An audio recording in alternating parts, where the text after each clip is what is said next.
and welcome back to my channel. Thank you so much for tuning in. My name is K2 and I am from SA. This is a little introduction for those who don't know me. So once again, if you just bumped into this channel, don't forget to subscribe.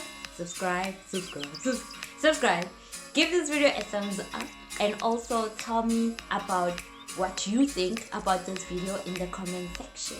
And let's also interact on social media. I am K2 Tiara on Instagram and Twitter. Today's video will be talking about culture shock.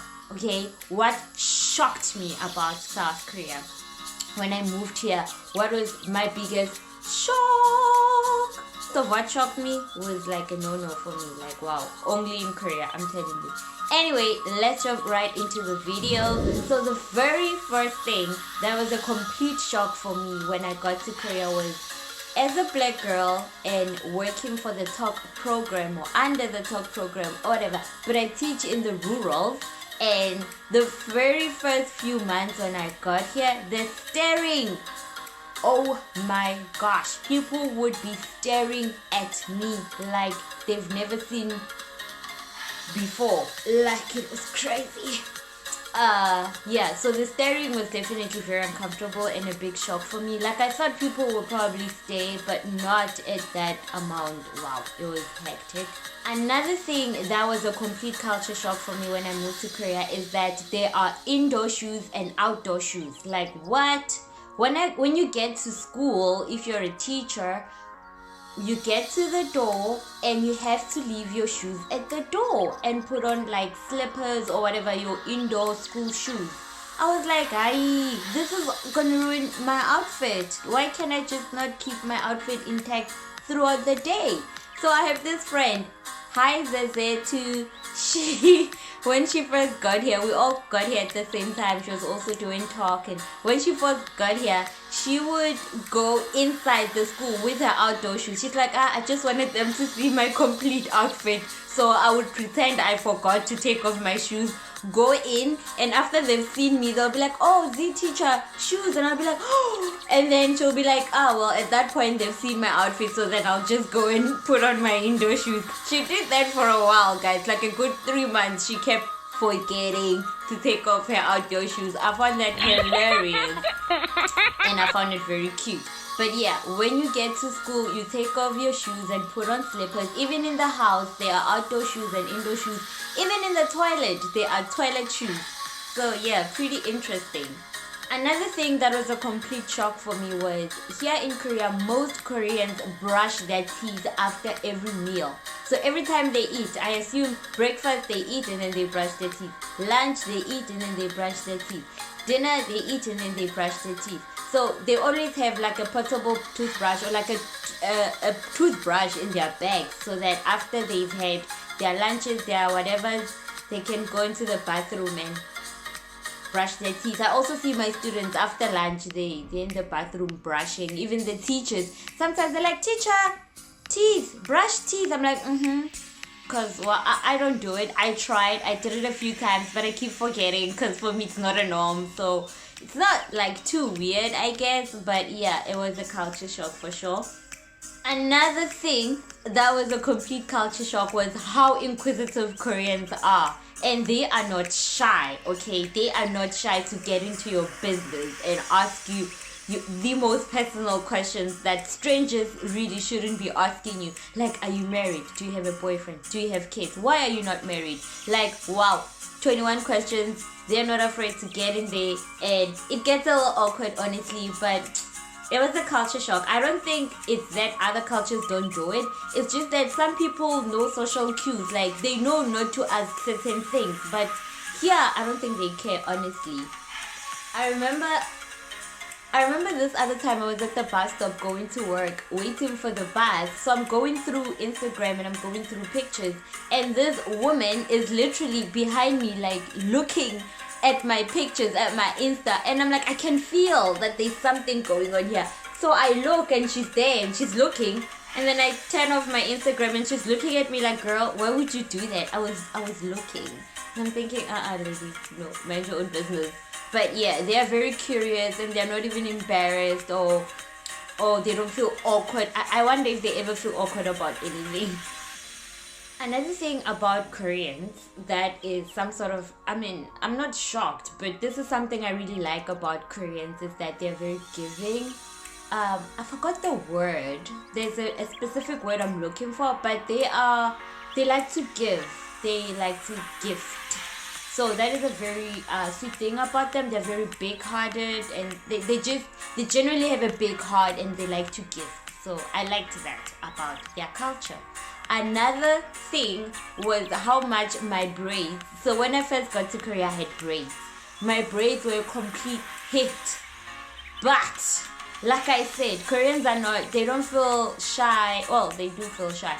They don't seem to understand social cues that other people understand, because I would have people literally come up to me, not say hi, nothing. They wouldn't talk to me. They will just start touching my hair, pulling it, feeling it, playing with it, because they're so curious about braids and how they feel and everything, that they wouldn't even talk to me. They'll just come and start touching, and some of them will pull because they're wondering if it's gonna come out or not.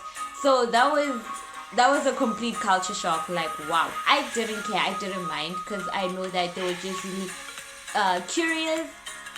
So I didn't mind. I know I have some friends that really don't necessarily like it when people come up to their hair and touch their hairs and pull their hairs. Like, I have two friends. They have dreadlocks, Leleto and Dimpo. Hi guys. They have dreadlocks. Very long dreadlocks. Like, long. So Koreans, for them, dreadlocks is something different, I guess, something kind of new. So they constantly want to touch, but they don't ask.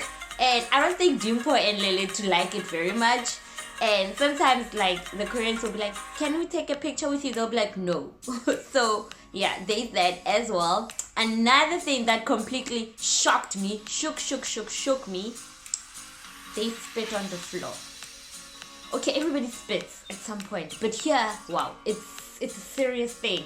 Like, especially around winter time, like when it starts to get cold, I don't know why, but there's a lot of spitting.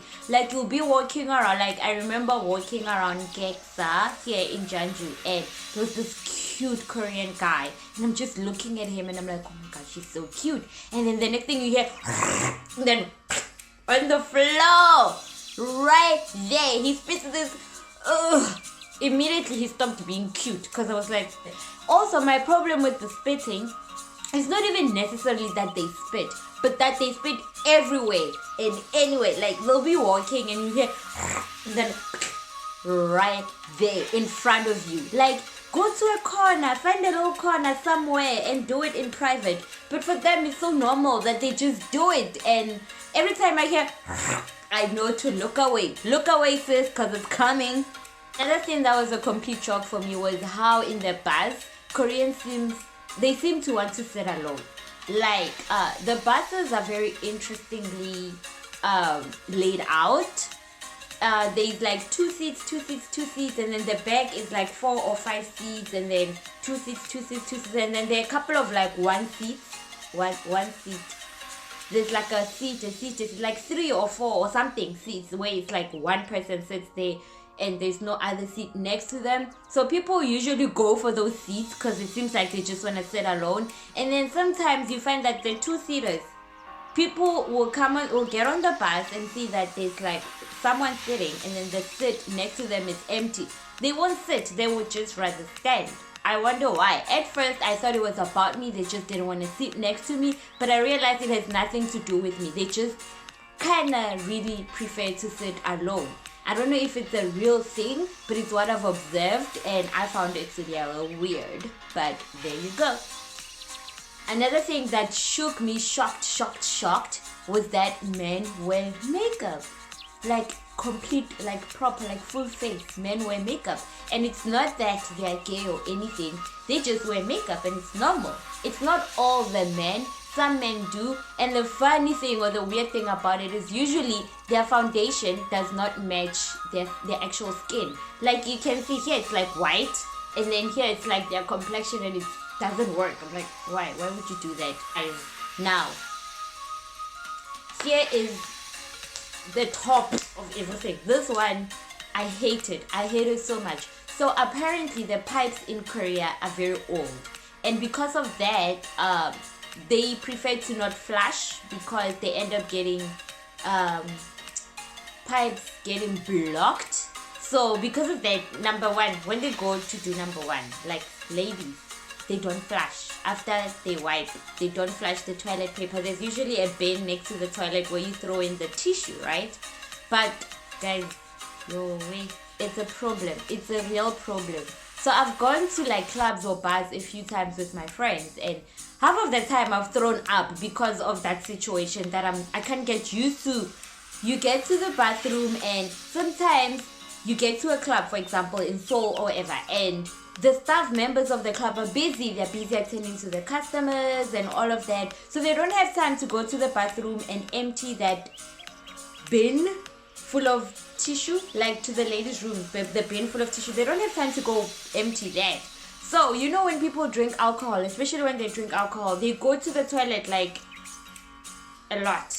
So there's a lot of peeing, there's a lot of tissues, and they're just throwing in the bin, throwing. The next thing, the bin overflows, and then you find that the toilet paper is now all over the toilet, and some of the tissue has things on it. Oh my goodness, it's such a terrible situation. I hate it, and like I said, I've thrown up a few times at bars or clubs because of that situation. I don't understand why. At least they should have bins that close, that have lids, so you don't have to see what's inside. Cause guys, it's not okay. It is not cool. Shook. Another thing that was a shock for me here in Korea was the recycling situation. So they have different bins for different things. They have a bin for plastic. I mean, when I lived in America, there was also bins for recycling and for waste. But here, there's a bin for food. There's a bin for plastic. There's a bin for paper. There's a bin for bottles. There's a bin for what they call vinyl. I didn't know what that was.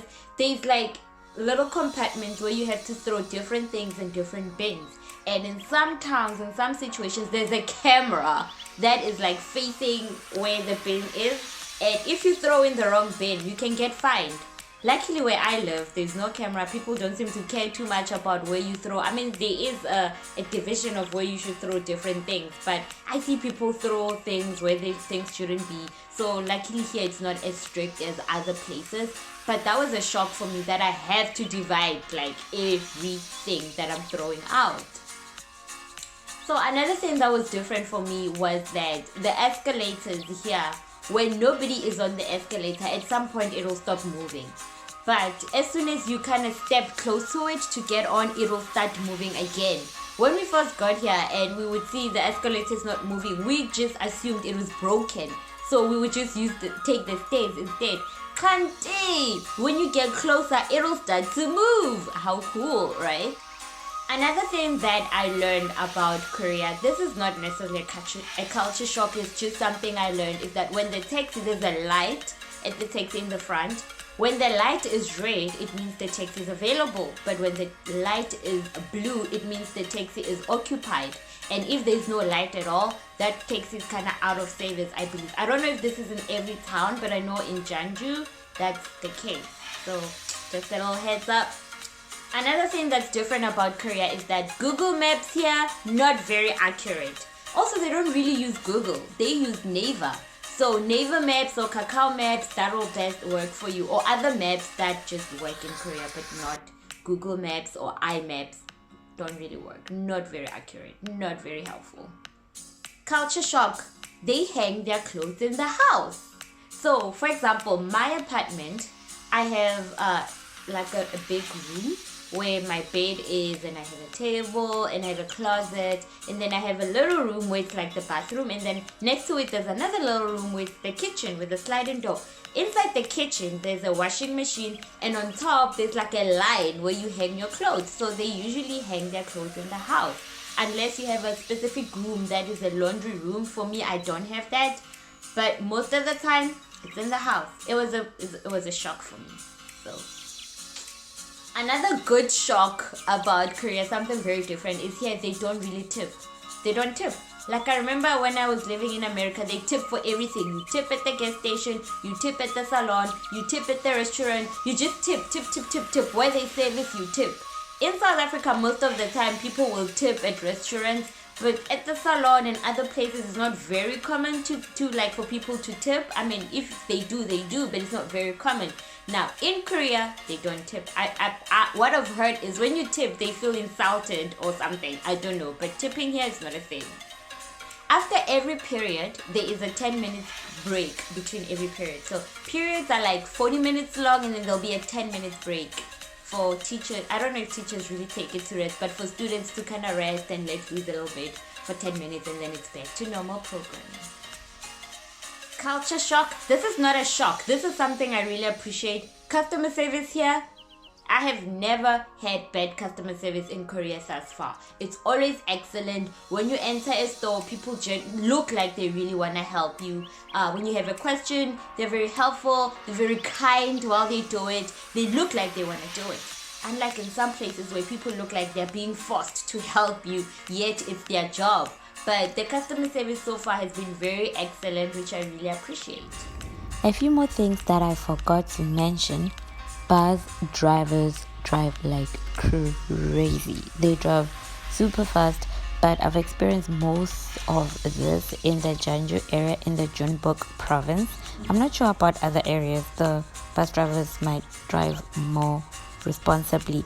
And there's also the Korean age. So Koreans add a year or 2 years to their age. I'm not sure how it works, but there's that.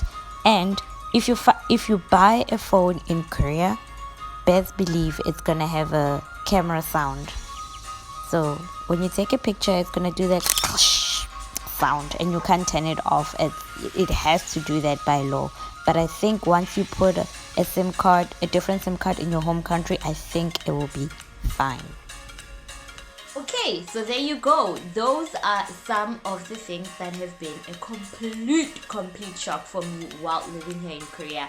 I mean, now it's okay. I'm used to some of these things. Except the toilet situation, I can't get used to that. I'm used to some of that, if not most of them. And they are no longer a shock. Of course, they were a shock once I first got here.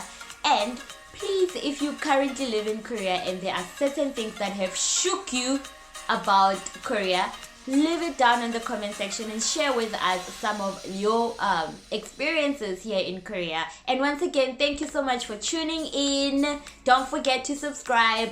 Follow me on Instagram. I'm K2Tiara, also on Twitter.